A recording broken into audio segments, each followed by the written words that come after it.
In this video, I'm going to show you how to fix stop error 0x8007045D.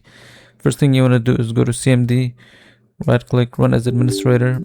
Now you want to run this command. This is a good command. It basically scans for any errors and it fixes them. It might take a few minutes, and once it's done, you can close this down. Then you want to go and type in msconfig.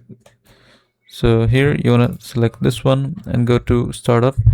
Now here you want to make sure that in the startup you want to make sure there are no apps that are unnecessarily starting up and that are causing the CPU to overload. And so what you want to do is simply find the unnecessary apps, just disable them.